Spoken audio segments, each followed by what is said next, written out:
We got your cheesecake. All right, thank you. Thank you so much for coming out tonight. So, I want to start off by saying that I now have a new girlfriend. Woo! And I am very happy about that, because I always thought that I was cursed, because I always thought that I had bad luck with women. Last year I went to an open mic in Satellite Beach because a girl sent me a message on Instagram. You know where this is going, yeah. She said she was going to the open mic that was out there, and I really wanted to see her, so that's what I did. I went to the open mic out there, I did my show, and everything went peachy keen. Except the girl never showed up. Oh. Darn it! It happened to me again! Why does this always happen to me, Dragon? I ask of you!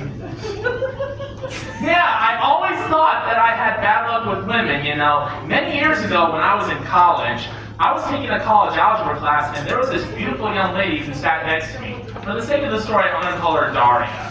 And I thought she was really cute. Not Daria Diarrhea, okay? There's no diarrhea joke there, I swear.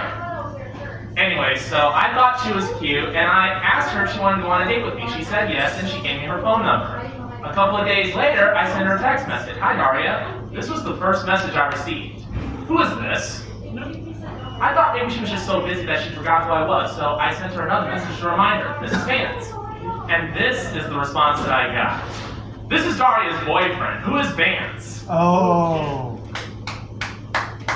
You ever have that feeling where your heart stops beating and your body is shivering like you're sitting in an igloo wearing nothing but swim trunks? That's how I felt at that moment, you know what I mean? So I deleted that number. I did not respond to that message. I'm not dealing with that drama. Not today, not tomorrow, not next week, not ever. You guys are getting the theme of this story, right? Everything that I'm saying, that basically I've always thought that I've had bad luck with women. And I always thought that one of these days I was going to be on a yacht somewhere celebrating a friend's birthday. I would be drinking champagne, of course, and in the middle of the party I would say, I better not drink anymore because I'm just one sip away from kissing any woman in sight. Oh. And then in the background I would hear a loud splash. And then I hear some guy shout, "My sister just jumped overboard!" Woo!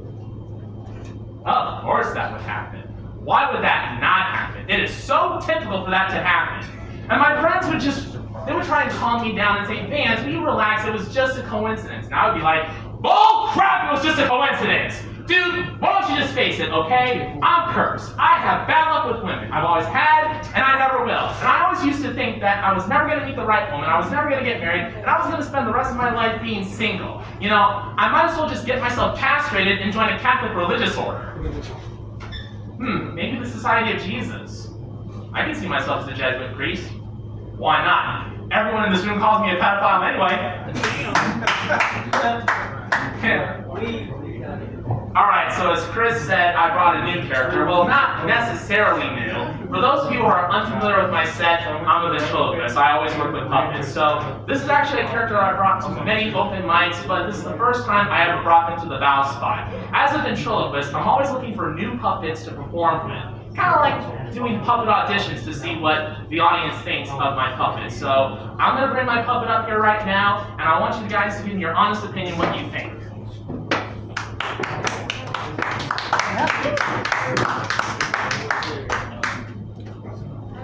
Alright, so for those of you who have not seen this puppet before, this is Jon Meacham. Jon Meacham is the canon, I was going to say theologian, no, not theologian, historian. Sometimes I don't know where my brain goes. Sometimes I feel like that there are days where my brain just goes south for the winter. Yeah, that sounds about right. Anyway, so he's the canon historian of the Washington National Cathedral in Washington, D.C. So here's what we're going to do. He's going to tell a couple of jokes, and you guys are going to be the judges. You guys are going to determine whether or not he has a place in my show. So, John, do you think that you have what it takes to be a comedian? Well, I'd like to give it a try. All right, well, tell us some of your best jokes. All right? Why couldn't the 9-year-old see the pirate movie? It was rated R.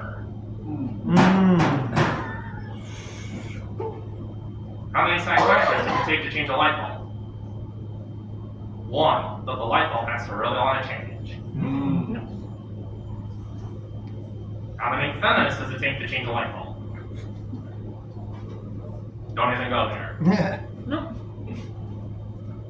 Why was our first president always so clean? I didn't. What are you laughing at? What's so funny? How much you love that last joke? I didn't say that I loved it. I just told it. That in for Chris? Thank you. I'm not Chris, I'm John.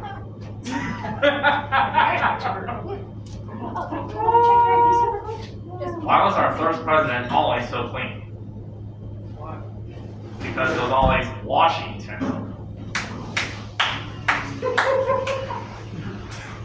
Who is the worst person in the world? My mother-in-law. Well, that's all the jokes tonight. Alright, well, we'll go to the judges. Alright, guys, what did you guys think of Mr. Meacham?